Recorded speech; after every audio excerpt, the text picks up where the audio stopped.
주일로 드리는데요. 이럴 때마다 그래도 한 번씩 또 생각해야 할 것이 우리 자녀들의 신앙교육에 대한 문제가 아닌가 싶습니다. 오늘날 신앙교육에 대한 그 위기에 대한 이야기가 끝없이 우리 가운데에서 나오고 있습니다. 왜 그러냐 하니까 크리스천 가정인데도 불구하고 자녀들이 하나님을 떠나서 하나님을 모르며 살아가는 그러한 일들이 다른 어느 때보다도 더 많이 나타나고 있기 때문에 그렇습니다. 여러분, 우리 한번 잘 생각해 보십시오. 우리가 크리스천 가정인데 우리 가정 안에서도 보면 사실은 이전엔 다 믿었지만 다음 세대로 이어져 가면서 하나님을 알지 못하는 그러한 자녀들이 점점 더 많아지는 그러한 현실을 우리가 보고 있는 것입니다. 이러한 것에 있어서 우리가 회복해야 되는 부분이 있는데, 이러한 신앙교육의 문제를 어디서 회복해야 되는가? 사실은 가정에서 먼저 회복이 되어야 할 것입니다. 그래서 우리가 가정에서 우리가 신앙교육의 내용들을 하나님 앞에서 감당해야 내야 되는데, 저는 그것을 한 6가지로 이렇게 말씀을 드리는데, 사실 오늘 설교를 준비하면서 오늘 이 한 주간에 걸쳐서 이제 말씀 나누려고 했는데요. 말씀을 계속 준비하다 보니까 계속 덧붙여지고 그래서 아마 다음 주에도 설명을 해 가야 되지 않을까 싶습니다. 그래서 시간 내는 데까지 하다가 또 다음 주에 살펴보도록 그렇게 하겠습니다. 첫 번째, 우리가 회복되어져야 될 게 뭐냐면 일관된 신앙의 내용을 가르쳐야 된다는 것입니다. 일관된 신앙의 내용을 가르쳐야 된다. 여러분, 오늘 본문 말씀이요, 어떤 상황에서 우리에게 주어진 것이냐면 출애굽한 이스라엘이 요단강을 앞두고 있는 상황에서 주어진 말씀이에요. 이제 요단강을 건너가게 되면 가나안 땅에 들어가게 되고요, 그 가나안 땅에서 벌어지는 다양한 신들을 섬기도록 하는 그런 문화, 그런 생활 방식들이 그 가운데 있었다는 것입니다. 그러니까 하나님께서는 이스라엘 백성들이 그 땅에 들어가 가지고 이방인들이 섬기는 그 신들에게, 그리고 그들이 살아가는 문화적 방식에 동화되어지고 그들 가운데 흡수될까 봐 미리 이스라엘 백성들에게 주의하고 경계하고 긴장감을 가지고 우리 다음 세대의 자녀들을 말씀으로 교육해야 된다라고 하는 것을 지금 설명하고 있는 거예요. 여호수아도 뭐라고 얘기했습니까? 나와 내 집은 어떻게 하겠다고요? 여호와만을 섬기겠다. 여호와만을 섬기겠다 그랬어요. 여호와만을. 여호와도 섬기고 다른 신도 섬기고 그렇게 하는 것이 아니라 여호와만을 섬기겠습니다. 이렇게 얘기했어요. 그런데 사사기에 들어가자마자 어떤 현실이 벌어집니까? 여호와를 알지 못하는 세대가 나타났다는 거예요. 사사기 2장 10절 우리 한번 다 같이 또 그 말씀 읽겠습니다. 그 세대의 사람도 다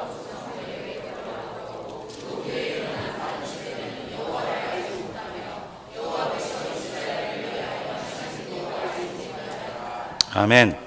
여러분, 여기 보십시오. 그 세대의 사람도 다 조상에게로 돌아갔다. 다 죽었다는 거예요. 그 후에 일어난 다른 세대. 다음 세대라고 얘기하지 않고, 다른 세대가 돼버렸어요. 그 다른 세대는 어떤 특징이 있느냐? 여호와를 알지 못하고 하나님께서 이스라엘 백성들 가운데 행하신 일도 기억하지 못하는 세대예요. 하나님을 알지 못하는 세대. 여러분, 우리가 이러한 내용들을 보면서 무엇을 발견하게 되는 것이냐면, 이스라엘 백성들이 광야의 삶을 살아갈 때는 하나님이 주시는 은혜로만 살았어요. 하나님이 주시는 은혜를 매번 체험하며 살았다는 것이에요. 그런데 가나안 땅에 정착하고 나니까 어떻게 됩니까? 그 땅에서 나는 소산물을 먹고 살아가게 되는 거예요. 기본적으로 땅에 심으면 걷어지는 게 있었던 거예요. 그러다 보니까 하나님에 대해서 점점 어떻게 됩니까? 멀어지게 되는 거예요. 상황이 바뀌었어요. 환경이 바뀌어 버렸어요. 광야의 삶이 아니고 이제는 정착하는 삶의 모습이 되어 버렸어요. 안정감을 얻게 되었고요. 이제는 떠돌아다니면서 하나님이 하늘에서 떨어주는 만나와 메추라기 먹을 이유가 없어요. 그 땅에서 수고하여 심은 대로 거두는 것을 먹고 사는 그런 상황이 되어버렸어요. 전쟁을 했는데 이제는 전쟁할 필요도 없어요. 태평한 삶이 주어진 거예요. 상황이 바뀌게 되었다는 거죠. 환경이 바뀌게 되었다는 거예요. 여러분, 주중에 한 기사를 봤는데 이군 사령관, 여기 우리 대구에 있는 이군 사령관 있지 않습니까? 이군 사령관 그 대장이었던 그 박찬주 사령관, 뭐 갑질 논란으로 해가지고 어려움이 많이 있지 않았습니까? 근데 이분의 뭐 혐의가 다 무혐의로 재판 결과가 나왔다고 그래요. 그러면서 그분이 한 표현이 한 주간 회자되었어요. 이게 무슨 얘기냐? 정치가들이 평화를 외칠 때 군인은 전쟁을 각오하라 그랬어요. 정치가들이 평화를 외칠 때 군인은 전쟁을 각오하라. 여러분, 맞는 이야기인 거예요. 정치가들이 평화를 외치고 태평해지다 보면 군인들까지도 해이해져요. 군인들까지도 군인으로서의 의식이 없어요. 여러분, 오늘날 우리 한국 군인을 한번 보시죠. 우리 군대 간 우리 저기 누구죠? 시덕이도 여기 와 앉아 있는데요. 수연이도 왔습니까? 네, 예, 여기 앉아 있는데 보십시오. 군대가 정말 정신적으로 얼마나 해이해져 있는가라고 하는 것을 사실 우리가 다 군 생활들을 경험해 봤기 때문에 고백할 수 있는 모습들이 있어요. 충분히 있어요. 심지어 우리 이런 대화를 하다가 보니까 이런 우스갯소리도 했어요. 뭐냐? 엄마, 전쟁이 벌어졌으면, 전쟁이 만약에 일어나면 엄마 누구를 쏠까요? 하고 물어봐야 될 판 아니냐? 예? 누구를 쏴야죠? 하고 그런 것도 물어봐야 될 어떤 상황 아니냐? 막 이런 이야기들까지 하는 그러한 그 위기에 있다는 거죠. 여러분, 이제 마찬가지예요. 세상이 평안하고 태평하고 물질적으로 풍성해지게 되면은요, 성도들은 영적 전쟁을 각오해야 돼요. 예, 성도들은 더 깨어 있어야 돼요. 그런데 상황이 바뀌니까 성도들도 어떻게 돼요? 세상 흐름 따라 쫓아가게 되는 거예요.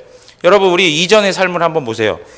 옛날에 믿음의 선배들, 우리 어르신들만 해도, 우리 장로님들 신앙생활 하실 때만 해도요, 넉넉하지 못한 삶을 살았어요. 시간적으로 얼마나 빡빡했습니까? 예? 근로 시간에 대한 제한이 있었습니까? 없었습니다. 잔업을 하고 어떤 경우에는 더 나아가서 어떻게 해요? 철야를 하고 막 했어요. 그러면서도 하나님 앞에 나와서 은혜를 구하고 하나님 없으면 못 산다고 아우성 치면서 살았던 그런 세대들이에요. 그런데 오늘날은 어떻습니까? 여러 가지 삶의 환경이 너무나도 바뀌었어요. 주 5일 근무를 해요. 그리고 근로시간도 어느 정도 인권이라고 하는 것 때문에 딱 선을 그어 놓고 있어요. 여러 가지 부분에 있어서 풍성해진 삶을 우리가 누리고 있어요. 그런데 우리의 영적인 상태는 과연 풍성해졌는가? 우리의 경건의 능력은 과연 더 힘이 있고 더 능력 있는 모습으로 세워져 가고 있는가? 그러지 못하다는 거예요. 더 무기력하고 영적으로 더 힘을 잃어가고 있는 시대에 살아가고 있다는 거예요. 하나님 앞에 기도하고 하나님 앞에 예배하는데도 뭐 그렇게 핑계가 많고 변명이 많아요. 그렇지 않습니까? 우리 안에 그런 것들이 너무 많아. 지금 생각해 보시면 한번 보세요. 우리가 좀 고난이 있어가지고 어려울 때에 오히려 하나님 은혜를 구하면서 하나님하고 더 가까운 시간들을 보냈다는 것을 인정하실 거예요. 그런데 조금 살만해지고 조금 더 편안해지고 하다 보니까 오히려 영적인 문제에 있어서는 더 느슨해지고 하나님하고의 관계는 더 멀어지는, 그래서 하나님 앞에 성도로 살아가면서도 이게 성도인지 아니면 세상 사람인지 나도 분간하지 못하는 그러한 정체성을 상실하는 그런 지경까지 가버렸단 말이죠. 여러분, 상황과 환경에 따라서 하나님 앞에서 가져야 할 신앙의 내용들을 바꿔가시면 안 된다는 거예요. 어제 전도하다가 한 학생을 만났어요. 유초등부 때 우리 교회를 나왔었대요. 그런데 지금은 교회를 다니지 않는데요. 그래서 제가 물었어요. 왜 교회 다니지 않냐? 고3이기 때문에 교회 다니지 않는데요. 제가 그래서 그 얘기를 듣고 가만히 있었겠습니까? 또 따져 물었어요. 그럼 교회 다니는 고3은 다 죽어야 되냐? 교회 다니는 고3은 그럼 다 못하냐? 절대적인 그런 진리냐 그것이? 아니라고 이야기했어요. 아니라고. 본인도 이야기해요. 그건 아니죠. 여러분 보십시오. 살면서 어려운 시기는 계속 추가되면 추가됐지 작아지지 않습니다. 예? 고3의 시기가 가장 어려운 때입니까? 우리 고3들 잘 들으세요. 고3의 시기가 가장 어려운 때예요. 지금 시기적으로 보면 어려운 때죠. 그러나 그것도 또 지나보면 대학생들은 안 어렵습니까? 대학생 되면 또 대학생대로 어려움이 있어요. 취업에 대한 고민이 있고 치열하게 또 공부해야 돼요. 직장생활 얻었습니다. 직장생활 얻으면 또 행복해집니까? 그 직장에서 또 승진하기 위해서 또 그 몫을 감당해내기 위해서 얼마나 또 치열하게 살아야 됩니까?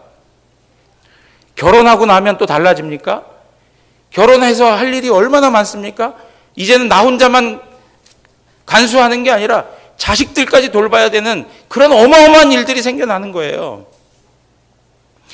평생을 두고 살면 살수록 우리의 삶의 상황은 우리의 뜻대로 좋아지는 대로, 우리의 생각되는 대로 되어지지 않는다는 거예요. 그렇기 때문에 어떠한 상황과 환경, 그런 것 뒤로 하고 하나님의 말씀을 일관성 있게 자녀들에게 가르쳐 줘야 되는 거예요. 어떠한 형편에 있든지 항상 하나님 앞에서 가져야 할 자세들을 가지고 살아갈 수 있도록 가르쳐 줘야 되는 거예요. 마귀는 우리에게 다가와서 상황과 환경을 더 특별하게 만들어 놓으면서 우리의 마음을 막 빼앗아 가요. 야, 이거 봐. 어쩔 수 없잖아. 야, 이거 봐.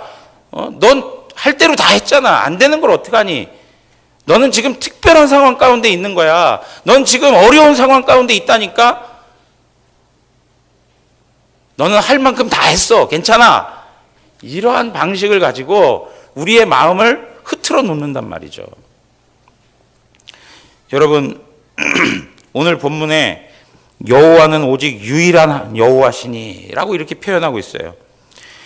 오직 여호와만이 참된 신이라고 선포하는 것도 있지만 우리가 섬겨야 하고 우리가 예배해야 할 대상이 오직 여호와 하나님만이라고 하는 것을 고백하는 거예요. 여호와 하나님만이 우리 인생의 최고의 가치가 되시고 우리의 예배의 대상이 되신다는 것을 고백하는 거예요. 그래서 여러분 우리의 신앙적인 교육에 있어서 가장 중요한 건 뭐냐면 가치 문제예요. 가치 문제. 하나님 그분을 대신하여 다른 것이 서느냐 아니냐 뭐 이런 것이 굉장히 중요한 문제라는 거예요. 여호와 하나님만이 나의 구원자이시고 나의 주인이시고 나의 하나님이십니다. 이것을 고백하는 신앙을 어떠한 상황이든지 관계없이 할 수 있도록 우리가 가르쳐야 된다는 거예요. 사무엘상 13장으로 한번 가서 보세요. 6절에서 12절에 있는 말씀 보면 이스라엘 사람들이 위급함을 보고 절박하여 굴과 수풀과 바위 틈과 은밀한 곳과 웅덩이에 숨으며 어떤 히브리 사람들은 요단을 건너 각과 길르와 땅으로 가되 사울은 아직 길갈에 있고 그를 따른 모든 백성은 떨더라. 사울은 사무엘이 정한 기한대로 이레 동안을 기다렸으나 사무엘이 길갈로 오지 아니하며 백성이 사울에게서 흩어지는지라. 사울이 이르되 번제와 화목제물을 이리 가져오라 하여 번제를 드렸더니 번제 드리기를 마치자 사무엘이 온지라. 사울이 나아가 맞으며 문안하며 사무엘이 이르되 왕이 행하신 것이 무엇이냐 하니 사울이 이르되 백성은 내게서 흩어지고 당신은 정한 날에 오지 아니하고 블레셋 사람은 믹마스에 모였음을 내가 보았으므로. 12절 다 같이 한번 읽겠습니다. 이에 내가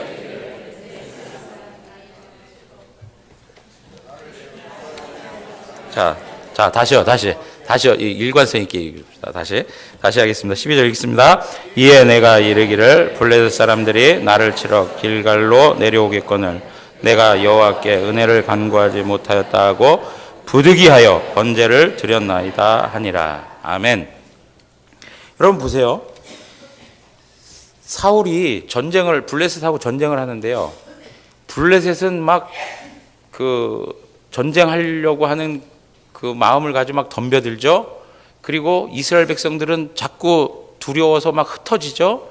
그리고 사무엘은 정한 날짜에 오겠다고 했는데 자꾸 늦어지죠. 기다려야 되는 상황이 벌어진 거예요. 이렇게 상황이 되다 보니까 사울이 사무엘이 와서 하나님 앞에 번제를 드렸어야 되는데 사무엘이 오기 전에 자기가 조급한 마음에 불안한 마음에 자기가 하지 말아야 할 일을 그냥 해버렸어요. 그 내용이 바로 오늘 이 본문 말씀이에요. 그럴 때 사무엘이 와서 그래요. 도대체 왕이 행한 게 도대체 뭡니까? 그랬더니 이야기한 게 뭐예요?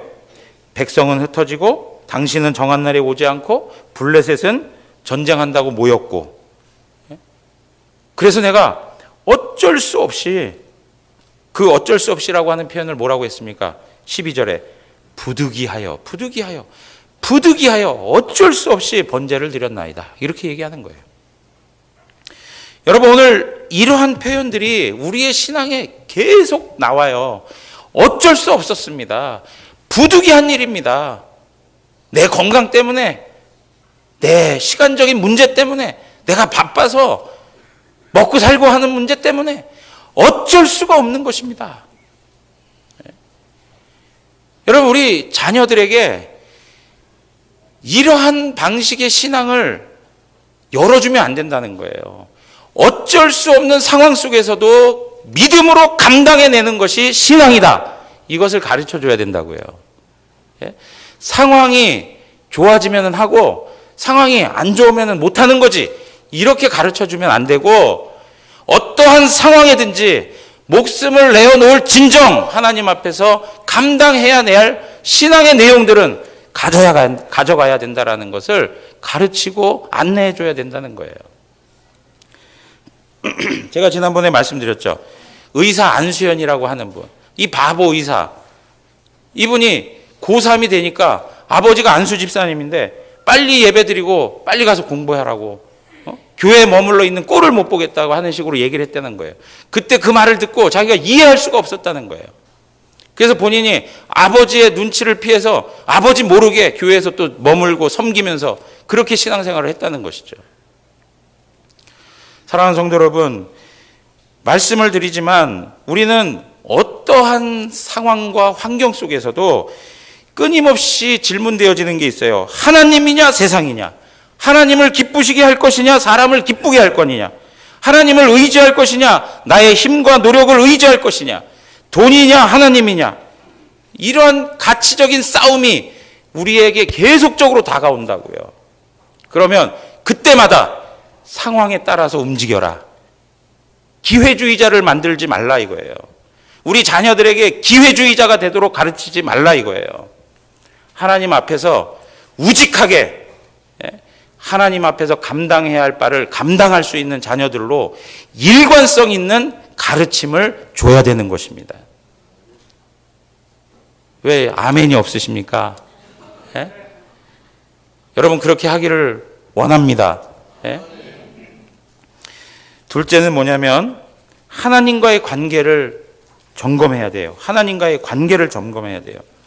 오늘 본문에 보면 모세는 하나님을 표현하는데 뭐라고 표현하냐면 우리 하나님, 이렇게 표현해요. 우리 하나님. 신앙교육의 내용이 무엇입니까? 바로 하나님 그분을 만나게 해줘야 되는 거예요. 하나님 그분을 알려줘야 되는 거예요. 여러분, 관계라고 하는 것은 하루아침에 만나가지고 성립되어지지는 않습니다. 오랜 세월을 통해서 하나님이 어떤 분인지 알게 되는 것입니다.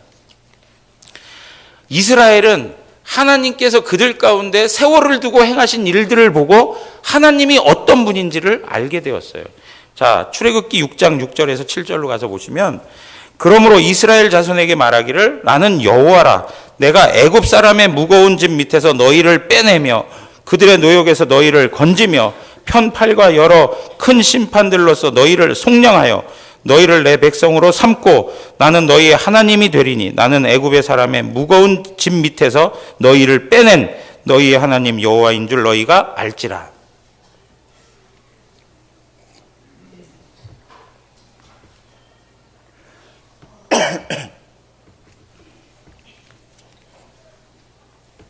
여기 뭐라고 말씀하고 있습니까? 하나님이 그 백성들을 애굽에서 빼내고 건지고 속량하고 그 백성을 하나님의 백성으로 삼고 하나님은 그 백성의 하나님이 되었다. 그렇게 얘기해요.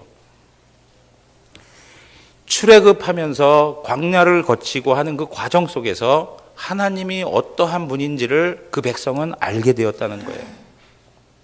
그래서 모세가 하나님을 두고 말할 때 우리 하나님 그렇게 표현하는 거예요.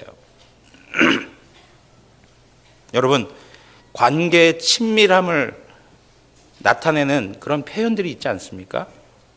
예를 들면 제가 이렇게 보니까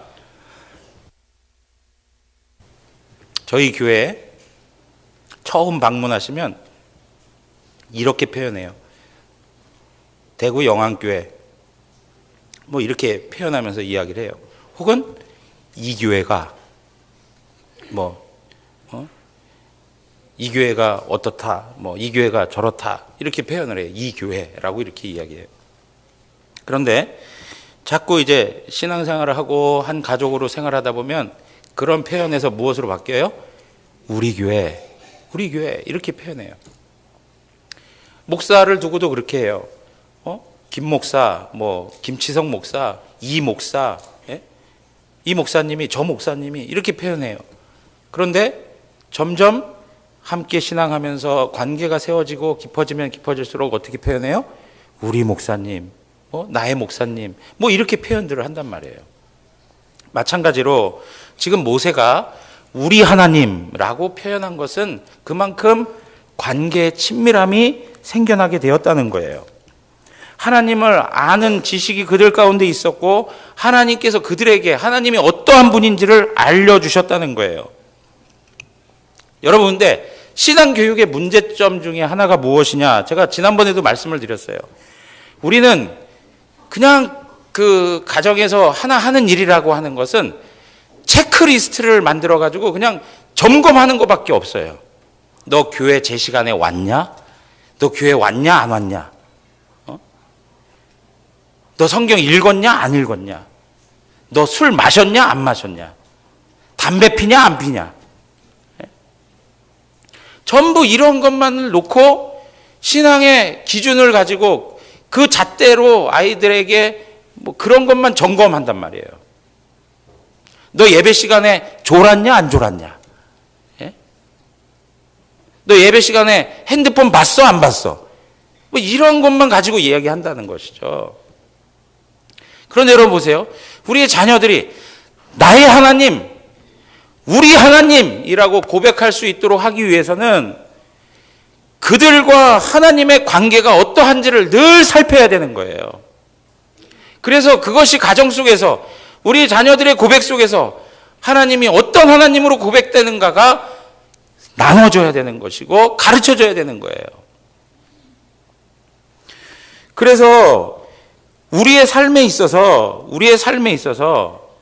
정말 우리의 연약함까지라도 다 드러내 보이면서 하나님이 나에게 행하신 일들이 무엇인지를 자녀들과 나눌 필요가 있는 거예요.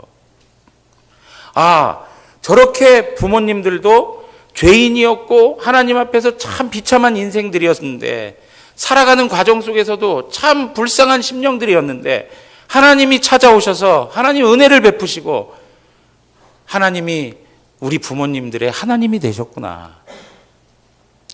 그리고 그 하나님은 내 인생 가운데도 동일하게 오셔서 나의 하나님, 우리의 하나님이 되시는구나.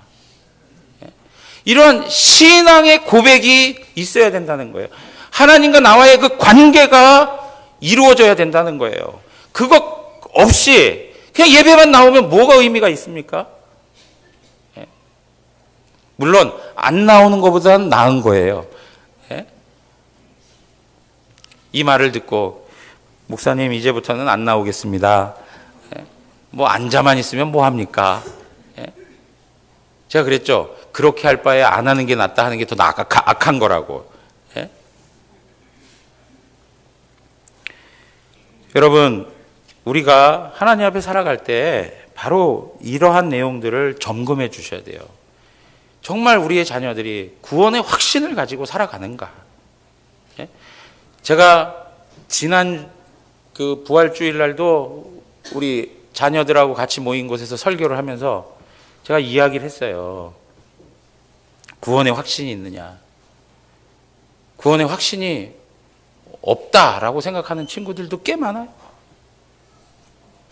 바울이 이전에 뭐 했고 바울이 예수님 만난 다음에 어떻게 변화됐느냐 아는 사람이 없어요, 별로. 여러분, 그래도 수십 년 엄마 아버지 따라서 교회 다니고 했으면 바울이 이전에 어떤 삶을 살았고 그 다음에 예수님 만나고 나서 어떻게 살았는지 어느 정도는 알아야 될 거 아니에요. 그것을 답을 못해요.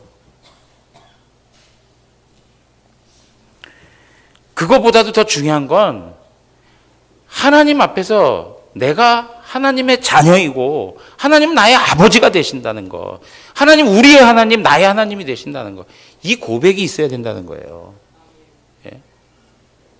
이것을 살펴주셔야 된다고요. 매일매일 살펴주셔야 돼요. 그리고 구원받은 것에 대한 확신을 가지고 하나님 앞에 하나님 자녀로 살아갈 수 있도록 그렇게 안내해 주셔야 돼요. 이러한 이야기를 가정에서 좀 제발 하시라 이거예요. 밥 먹었냐? 너 돈 있냐 없냐? 이런 것만 따지지 마시고요. 부모가 가지는 책임이 밥만 먹이는 게 책임이 아니잖아요. 신앙의 도리에 대해서 함께 나누고 하나님 앞에서 내가 구원받은 그 하나님의 은혜에 대해서 서로 설명하고 그렇게 해야 될 거 아닙니까? 조금만 목소리 높여서 말씀하면 그냥 다 시무룩하고 네. 네. 자, 여러분, 하나님은 우리의 하나님이십니다. 우리 자녀들의 하나님이 되도록 이미 뭐 우리 하나님 자녀들의 하나님으로 함께 하시지만 그런 부분들을 잘 점검하셔서 잘 안내하는 지혜가 있기를 바랍니다. 세 번째, 마지막으로, 오늘 시간의 마지막으로, 부모가 신앙교육의 1차적 책임자라는 거예요. 부모가 신앙교육의 1차적 책임자. 7절 가서 보십시오. 오늘 본문 7절에 보면 내 자녀에게 부지런히 가르치며 집에 앉았을 때든지 길을 갈 때든지 누워있을 때든지 일어날 때든지 이 말씀을 어떻게 하라고요? 강론할 것이며, 그렇게 얘기하고 있습니다. 지금 누구에게 이 일을 하라고 하는 거예요? 목사에게요? 장로님한테요? 아니요. 부모에게 하라고 하는 거예요. 부모에게 이렇게 가르치라는 거예요. 자, 창세기 18장 19절 한번 보세요. 다 같이 창세기 18장 19절입니다. 다 같이 읽습니다. 내가 그로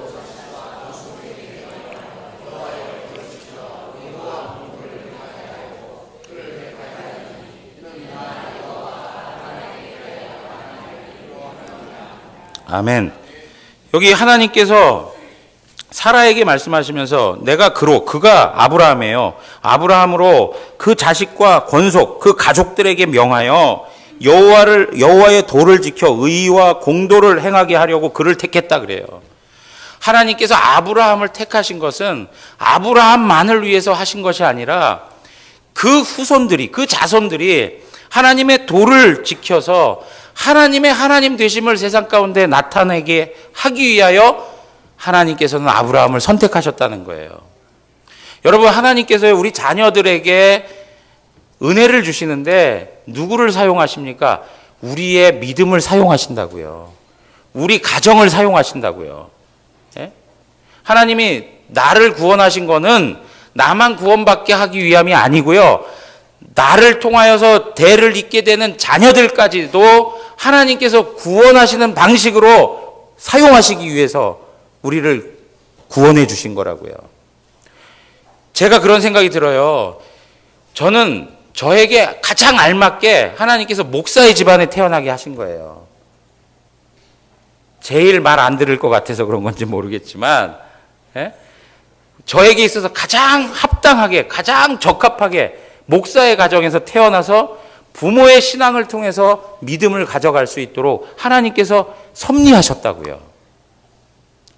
그러면 나에게만 구원을 주시기 위해서 하나님이 우리를 구원하신 것이 아니라 우리의 삶을 통해서도 하나님께서는 자녀들에게 구원이 무엇인지를 알려주기 원하시죠.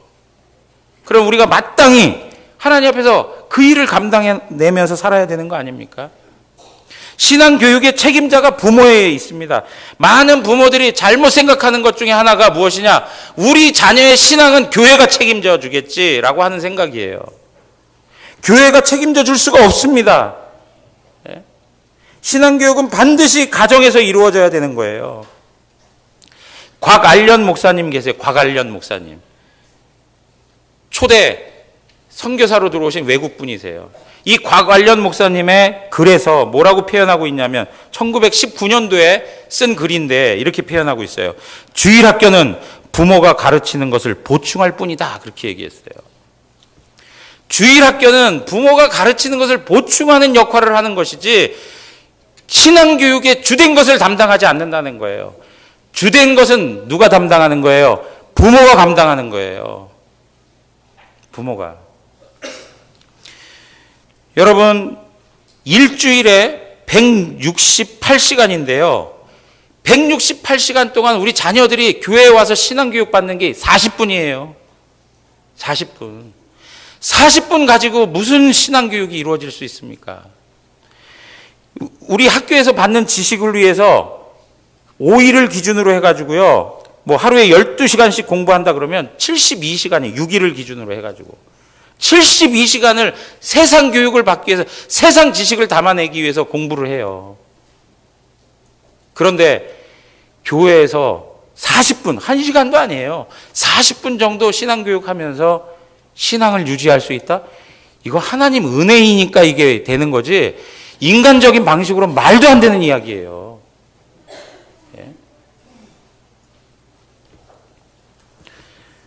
좀 전에도 말씀드렸지만 부모가 하는 일이 먹이고 입히고 공부시키는 게 전부냐 이거예요.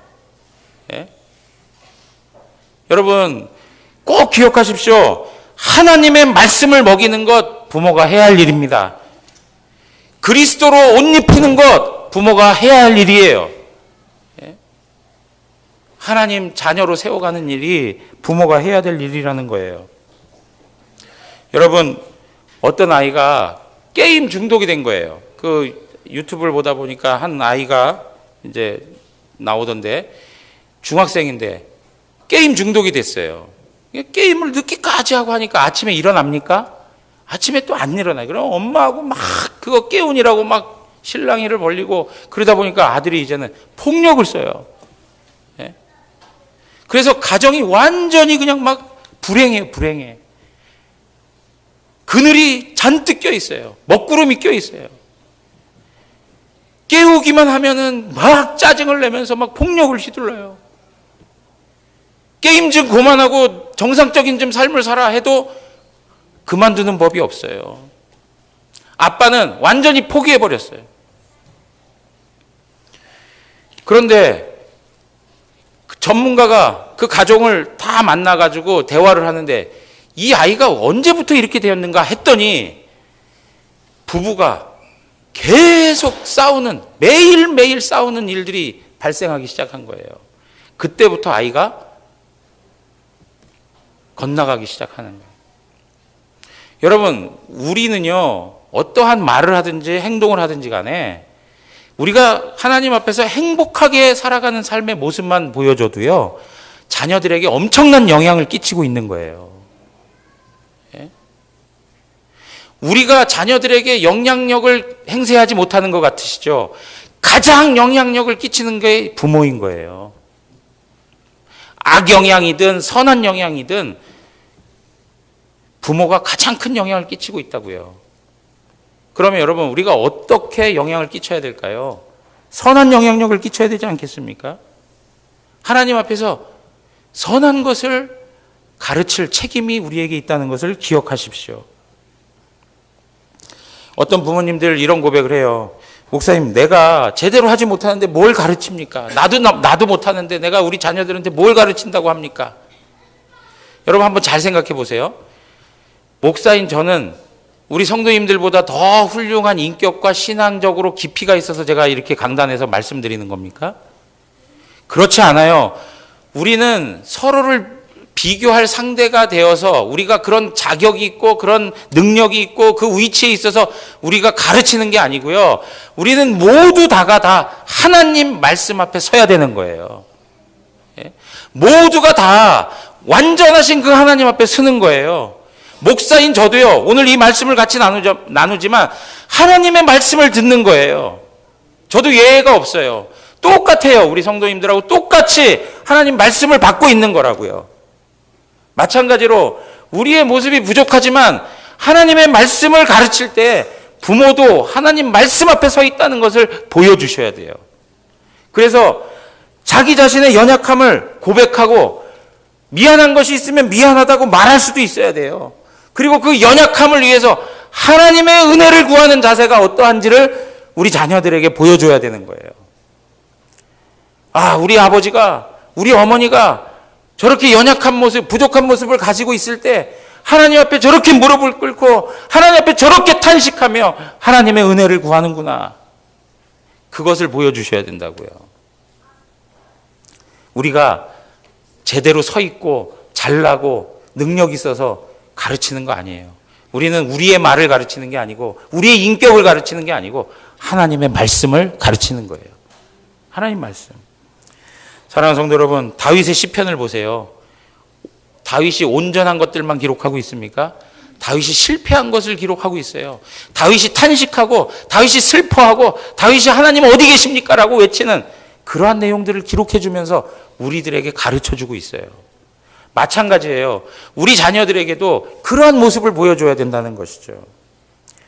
그래서 각 가정에서 하나님의 말씀이 선포되어지고 하나님을 향한 찬송의 소리가 들리는 가정들이 되기를 원합니다.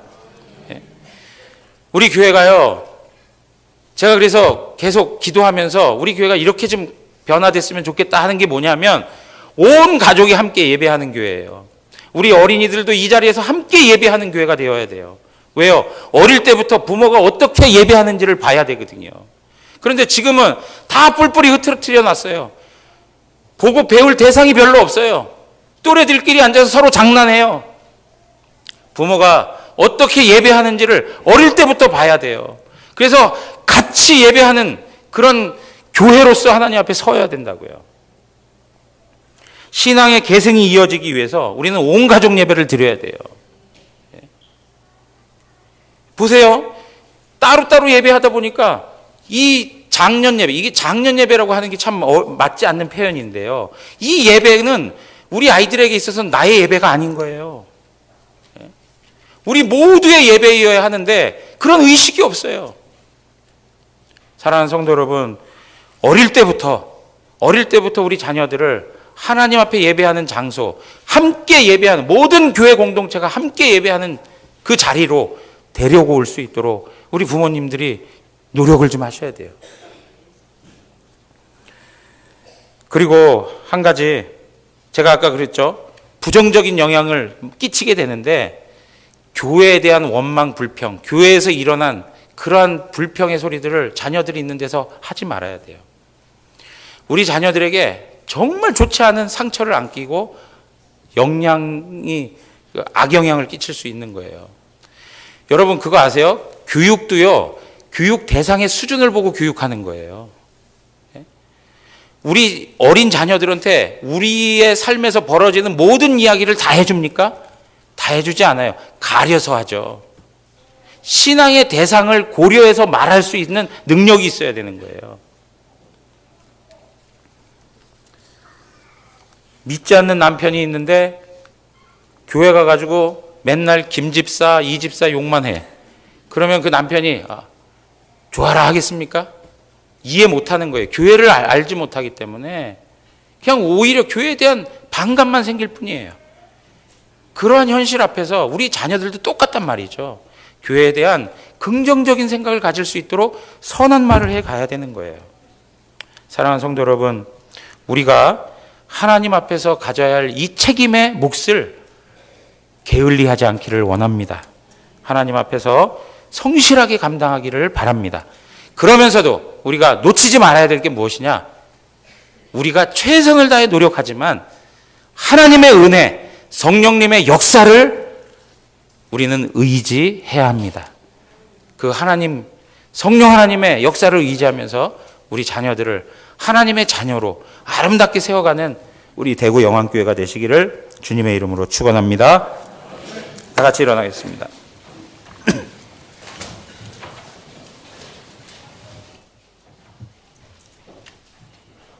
나의 힘이 되신 여호와여,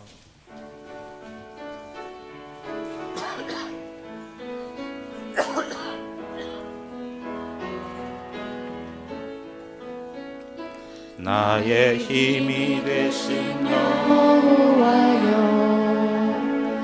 내가 주님을 사랑합니다. 주는 나의 반석이시며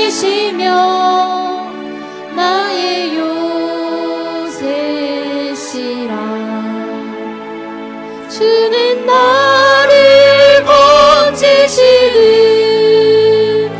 나의 주, 나의 하나님,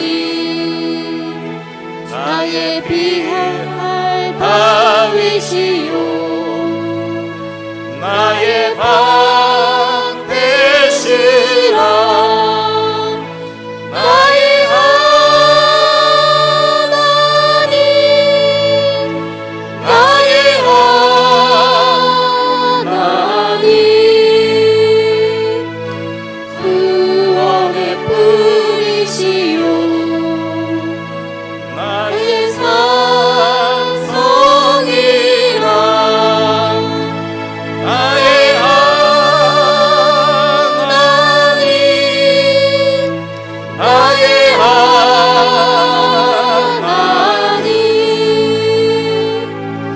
그는 나의 여호와,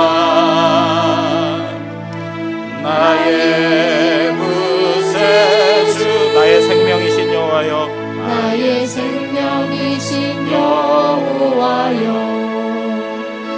내가 주님을 찬양합니다. 주는 나의 사랑이시며 나의 의지시라. 주는 나를 이끄시어 주의 길 인도하시며 나의 생의 목자 되시니 내가 따르리라. 나의 하나님, 나의 하나님,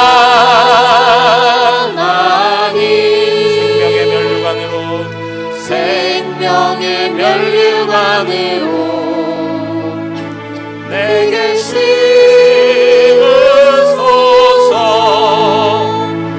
나의 하나님,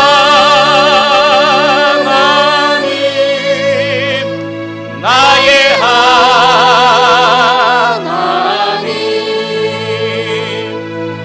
그는 나의 여호와, 나의 구세주. 우리 시간 기도하겠습니다. 기도하실 때 우리가 이렇게 고백한 것처럼 하나님, 우리 자녀들이 나의 하나님, 우리의 하나님, 나의 반석, 나의 힘이요, 내가 주님을 사랑합니다라고 하는 우리와 같은 고백을 가지고 살아갈 수 있는 하나님의 세대가 될 수 있도록 은혜를 주시옵소서. 정말 하나님께서 생의 목자가 되어 주셔서 우리의 자녀들의 삶에 흔들림이 없게 하시고 항상 주님과 동행하는 승리하는 삶을 살도록 은혜를 주시옵소서. 우리 가정을 믿음으로 세워주시옵소서. 우리 다 같이 한번 통성으로 기도하며 간구하겠습니다. 살아계신 하나님 아버지, 하나님 은혜를 구합니다. 우리 자녀들을 위하여 기도하며 간구합니다. 하나님 아버지 역사하여 주셔서 하나님 아버지 우리가 주님을 고백한 것처럼 하나님, 나의 하나님, 우리의 하나님, 나의 목자, 나의 힘이요 나의 산성이시여 나의 구원이심을 고백할 수 있도록 하나님 역사해 주시기를 원합니다. 하나님 아버지여, 이 신앙의 고백이 우리 안에서만 끝나지 않게 하시고 하나님 대대로 이어질 수 있는 고백이 되게 하여 주시옵소서. 오 주여, 은혜를 내려 주시옵소서. 우리 자녀들을 복 주시기를 원합니다. 하나님이여, 하나님께서 그들을 붙들어 주셔서 생의 목자가 되어 주시고 그들을 주님께로 인도하여 주셔서 하나님의 영원한 나라를 누릴 수 있도록 도와주시옵소서. 하나님 아버지여, 동일한 신앙의 고백을 가진 고백 공동체가 될 수 있도록 은혜를 내 주시옵소서. 하나님 아버지, 우리의 가정을 세워주시옵소서.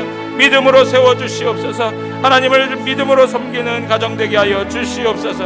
하나님만을 의지하는 그런 존귀한 가정들로 세워져 갈 수 있도록 하나님 함께해 주시옵소서. 하나님께서 우리의 자녀들을 복되게 하여 주실 줄 믿사오며